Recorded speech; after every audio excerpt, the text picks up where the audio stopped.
Her fingers froze around the thin stem of the water glass as the truth slipped out before she could stop it. "I can't afford this date." The words didn't sound loud, but to her, they echoed like a confession inside the bright, peaceful restaurant. It was midday, and sunlight poured gently through the tall windows, illuminating every detail she wished she could hide. Her red dress suddenly felt like a lie.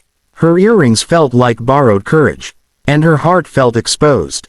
If you believe in kindness, second chances, and the quiet miracles that change ordinary lives, please like, comment, share, and subscribe to Midnight Tales.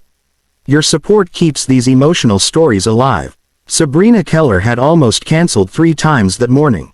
She had stood in front of her mirror, staring at her reflection, seeing not the woman she used to be, but the woman life had reshaped. Just 2 years ago, she had everything. A stable job as a marketing coordinator, a fiancé who promised forever, and a small apartment filled with laughter and plans.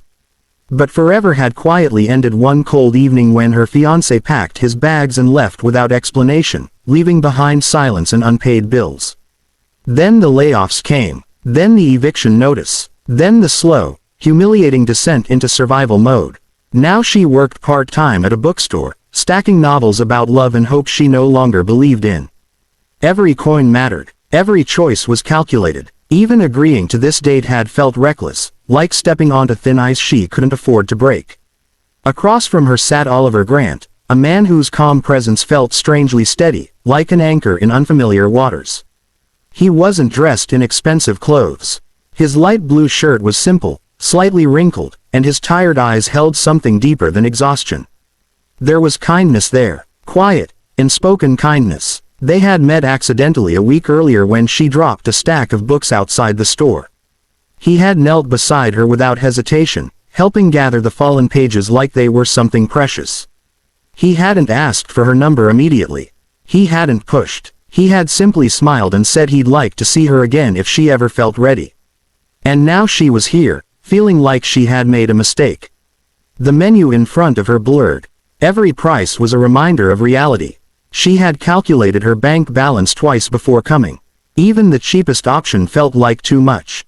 Her voice trembled as she admitted it. She expected embarrassment, judgment, disappointment. Instead, Oliver did something unexpected. He smiled. Not the polite smile people use to hide discomfort. It was warm, gentle, understanding. He didn't rush to reassure her. He didn't pretend not to hear.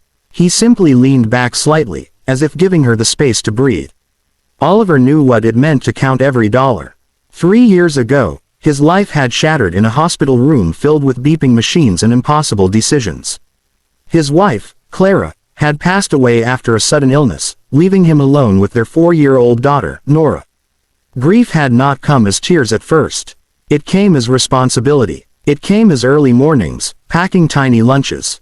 It came as late nights, sitting beside Nora's bed while she asked questions he couldn't answer. It came as loneliness so deep it felt like drowning in air. He had sold his car, moved into a smaller apartment, taken extra shifts as a delivery supervisor just to keep their lives stable. Every sacrifice was invisible to the world but monumental to him. He had stopped dating entirely. Not because he didn't want love, but because he didn't believe love had room for someone like him anymore. Until he met Sabrina, he saw something familiar in her eyes.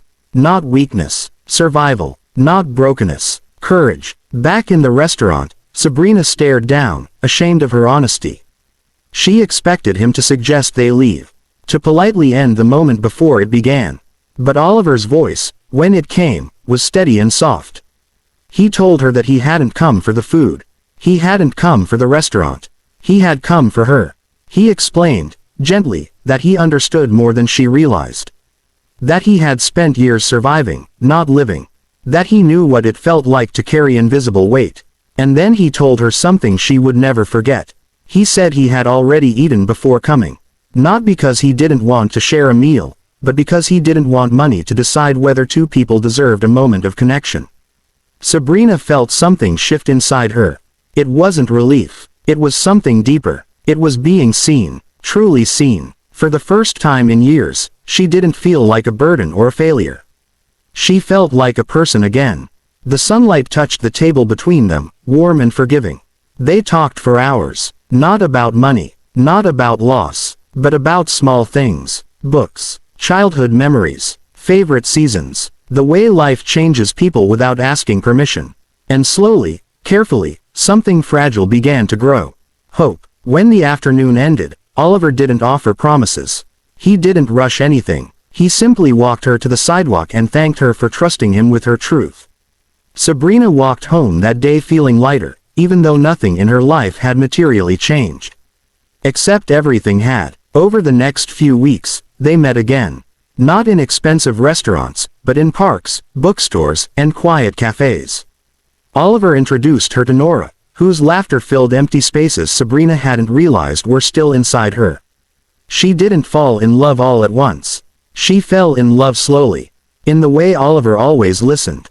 In the way he never made her feel small. In the way he understood pain without needing explanations. One evening, months later, as they sat on a park bench watching Nora chase pigeons in the golden light of late afternoon, Sabrina realized something profound. She hadn't just found love. She had found safety. She had found someone who valued her not for what she could afford, but for who she was. And Oliver, who once believed his life was permanently broken, realized that love hadn't left him. It had simply been waiting. Waiting for the right moment. Waiting for the right person. If this story touched your heart, please like, share, and subscribe to Midnight Tales, so more people can experience stories that remind us kindness still exists in this world.